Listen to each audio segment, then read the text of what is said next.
Nerio, quisiéramos que brevemente nos comentes si es que por allá por Argentina también tú has visto cierta inclinación, cierto a veces resistencia a las personas cuando tú le hablas de la realidad de Cuba, cierta resistencia a creerlo. ¿Te ha sucedido por allá?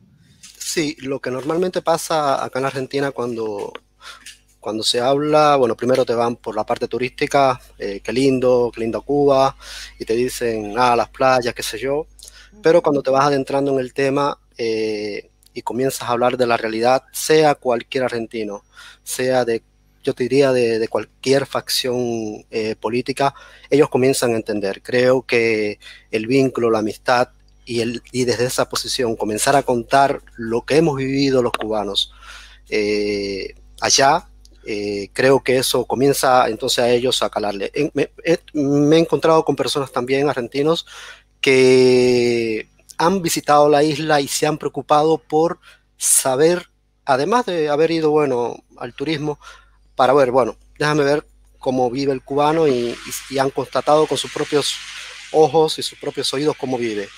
Una de las cosas que muchas veces me repite muchas veces y nos vamos a reír todos acá es que el cubano habla bajito porque nadie lo puede escuchar. Sí. Y me llama la atención, me decían las personas que conversan conmigo, me llama la atención usan el término paranoia, ¿no? Porque no lo pueden evitar, esa persecución que normalmente tiene el cubano de hablar. Y dice otra cosa que contrasta, es que dicen que el cubano al principio es muy reservado a la hora de hablar con el extranjero, con el turista, pero después cuando va tomando confianza y sabe que no es una persona que le puede jugar en contra, entonces sí le puede expresar la realidad del cubano y le comienza a contar. Creo que hasta el hastío, porque cuando estas personas comienzan a escuchar las cosas que se viven, hasta se asombran y creo que tienen que decir ya porque no logran entender cómo es que vive el cubano. Eso es lo que yo experimento, ¿no? Al principio como que hay una fantasía, pero después cuando con sinceridad y dado el vínculo de amistad uno comienza a transmitirle lo que hemos vivido, unos en mayor o menor medida, ellos dicen, es difícil. Y creo que eso es algo que debemos con mucho respeto hacer, porque ellos tienen un concepto, lamentablemente, debido a esa brecha tecnológica que Cuba tuvo por mucho tiempo, hay un concepto que se ha creado, que ya se está desmoronando, pero yo creo que va a llevar tiempo porque fueron muchos años de apagón digital Sí, desde la isla. Sí, sí. sí, sí, Eh, ya, sí, sí. diga, Nerio, diga No, no, usted. no. Y como queríamos hablar de esto, de muchas ideas y nada de nada, Exacto. hay un punto que en estos días me ha estado pasando mucho por la cabeza, ¿no?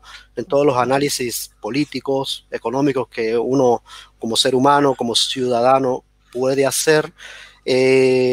Hay algo que me ha llamado mucho la atención y creo que en esto que estamos nosotros anhelando para Cuba, tenemos que tenerlo bien claro. Cuando se votó esta, yo le llamo falsa constitución o esta inconstitución, dentro de todo el marco que se estableció, creo que hubo un pronunciamiento de 2 millones de cubanos que creo que valió la pena que aunque votaron y sabían que y muchos no querían votar o lo que fue, y otro grupo también que habrán completado 3 millones en la isla que no votaron, habla de que hay un grupo de personas en la isla, un grupo de ciudadanos cubanos que no están de acuerdo con las cosas que están pasando. Y hay otro grupo que tiene miedo, que eso no lo podemos contabilizar. Y hay otro grupo que sí es la facción más dura, que yo creo que se apoya y por eso es que se sostiene el sistema, que hay que ser consciente que esas personas también existen. Y existe un núcleo duro, que es mucho más duro, que sabemos que a los que están dispuestos a hacer cuando alguien piensa diferente. Y yo creo que con respecto a esos 2 millones de cubanos que votaron en contra y a ese millón que no votó porque no estuvo de acuerdo para votar, ese grupo de personas son rehenes, yo lo digo públicamente, son rehenes de un sistema. Y yo lo voy a extrapolar cuando existe un rehén de una persona normal, no, un grupo de personas toman por rehén a un avión, a un barco, a lo que sea. Cuando hay una negociación, lamentablemente, hay posibilidad de que una parte sufra, de que una parte muera, fundamentalmente el rehén.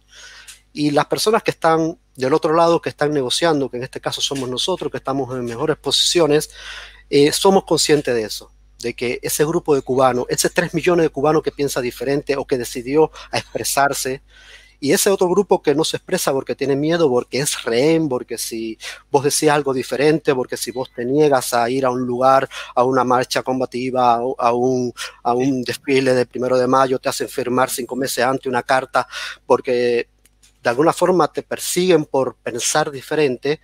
Ese grupo de cubanos sabe que puede sufrir, sabe que su familia puede sufrir. Y por eso es que muchas veces vemos indiferencia. Yo creo que vemos indiferencia en las redes sociales, en los medios. Todo está feliz, todos estamos bien. Pero yo creo que es una respuesta a un pueblo rehén. Creo que el concepto ese es importante, porque también vamos a entender por qué el cubano calla, por qué el cubano tiene miedo. Y es normal, es natural que tengan miedo. Y nosotros tenemos que ser inteligentes.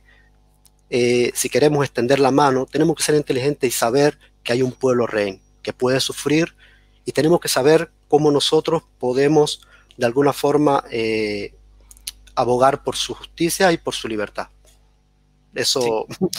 de todas las cosas que yo puedo decir, eso, existe un pueblo rehén y tiene que estar callado muchas veces porque la puede pasar muy mal y bueno, lamentablemente es lo que estamos viviendo, pero ya está despertando parte de ese pueblo. Exacto.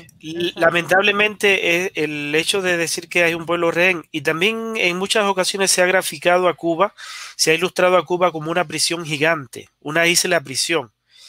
Y es verdad, porque todo depende, todo el engranaje que ellos han creado desde no hace 10 años, no, todo el engranaje desde aquel 1962 creo que fueron que se crearon la Federación de Mujeres Cubanas, el CDR, todas esas organizaciones, ha sido un engranaje precisamente para tener tanto control de las personas que se sienten ellos, no se sienten personas, no se sienten individuos, se sienten colectivos, y nos han hecho pensar de esa manera, siendo un colectivo. Y hay otro detalle, es una isla rodeada de agua, de tiburones. No puede ser como Venezuela, que puedes migrar a pie. Yo creo que si Cuba tuviese una frontera terrestre, esos 2 millones ya hubiesen salido, olvídate. Estaría vacía la isla. Bueno, yo creo que se quedarían los que se quieren quedar. Que se queden. Sí. Felices, pero sería la minoría, de verdad. Claro, no lo podemos ver porque no lo es posible. Hay una historia que yo estuve mirando, la lista de Children. Sí, una película fascinante. O mejor dicho, interesante, muy reflexiva, para reflexionar mucho. Reflexionemos con respecto a Cuba, los que estamos en el exterior, así como pensó este hombre de la lista de Children.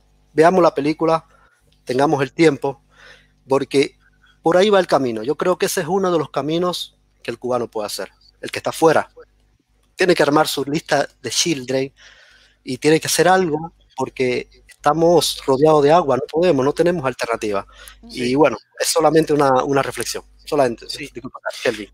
No, tranquilo. Muy, muy importante lo que nos hace reflexionar y precisamente este espacio para conversar. Y con respecto, mire, yo tengo compañeros de trabajo venezolanos y recuerdo uno de los residentes donde yo trabajo, siempre conversábamos.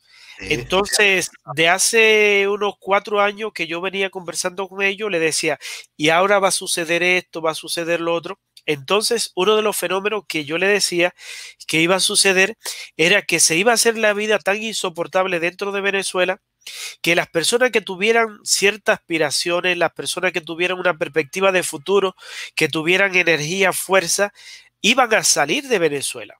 Y yo no lo veo tanto una ventaja, porque si se van las personas que pueden hacerle frente a esa dictadura, más fácil ellos se imponen. Y hoy en día, ¿quiénes han quedado? Ha sucedido como en Cuba. Cuando en Cuba se dio la mal llamada revolución, que triunfó, en estos días han estado dando bombos y platillos con respecto a la entrada de Fidel Castro de los barbudos a La Habana. Empezaron ellos a hostigar de tal manera a las personas que tenían cierta perspectiva, que tenían cierto caudal económico, porque ellos saben, ellos enfrentan y van en contra de la gente que tiene poder adquisitivo. ¿Por qué? Porque el poder económico genera la independencia emocional de cualquier gobierno, ¿ya? Entonces a esa gente la obstinan de tal manera que tienen que irse. Y el hecho de que salgan, eso es una decisión muy personal. Ya, es una decisión muy personal y cualquiera pudiera decir, bueno, ¿y por qué estamos afuera? ¿O por qué estoy afuera? Pero el hecho de que salgan las personas que de verdad tienen voz, que pueden impulsar, es un fracaso para cualquier país que quiera retomar una democracia en frente de una dictadura. Sí, sí, pero Es es complicado. muy complicado. Sí, aunque nosotros en realidad lo que somos sobrevivientes. Eso es lo que Somos pasa. sobrevivientes. Estamos hablando de un pueblo rehén, estamos hablando de un pueblo que tiene coartada su libertad, aún por peligro de muerte. Es Sí, decir, es muy delicado el tema. Por eso yo lo comparo mucho con un pueblo rehén, porque es como que no te dan alternativa. El sistema, está armado todo el sistema político-militar para no darte opciones, lamentablemente. Lamentablemente esa es la realidad del ciudadano cubano, que piense diferente, que sí, opine diferente. Estamos hablando. Yo creo que si ese ciudadano cubano decidiera dar un paso, lamentablemente ese ciudadano cubano tiene que afrontar muchos riesgos para su vida sin ánimo de paranoia. Yo lo hablo desde una sinceridad. Bueno, abriste la cortina del programa hablando de una persona que lamentablemente no sabemos ni siquiera por qué razón falleció, pero estamos claro. hablando de Alberto Pachá, que falleció en la autopista de Tunas a Bayamo, no sabemos cómo fue. Estamos No se hablando de sabe. muchas personas que, sí, sí, Sí, y que no hay una entidad o no hay una organización que puedan exigir una investigación independiente de todos los medios, porque obviamente allá todo está aprisionado, poder judicial, poder legal, todo, todo, todo, todo. Todo está aprisionado, ¿por qué? Por el Partido Comunista de Cuba. Entonces, todos los intereses y cualquier dictamen va a girar en favor de ellos, de la dictadura. así es. Entonces, es muy complicado el tema, pero no por complicado no se puede dejar de hablar, Sí. ¿ya? No se puede dejar de hablar ni de denunciar.